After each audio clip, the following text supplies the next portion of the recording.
App मोबाईलमध्ये असल्याच पाहिजे. जर तुम्ही म्युझिकचे शौकीन असाल, तर तुम्हाला ही म्युझिफाय ॲप असे आहे.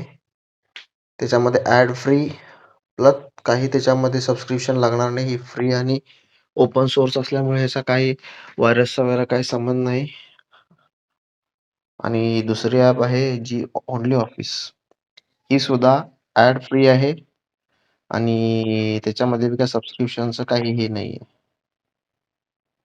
आणि जर ही ओन्ली ऑफिस आहे ती तुम्हाला प्ले स्टोअरमध्ये मिळेल. ती जर तुम्हाला पाहिजे असेल तर Telegramवर पण मिळेल माझ्या चॅनलवरती. नाहीतर तुम्ही Chromeवरती, Googleवरती जाऊन तुम्ही म्युझिफाय म्हणून जरी सर्च केला तरी तुम्हाला मिळेल. लाइक असा.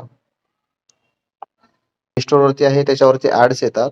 musifyapp.com आहे जिथे जाऊन गेलो ऑफिशियल साइटवरती तर तुम्हाला हे डायरेक्ट मिळणार. हे बघा इथे मी ऑलरेडी ॲड डाउनलोड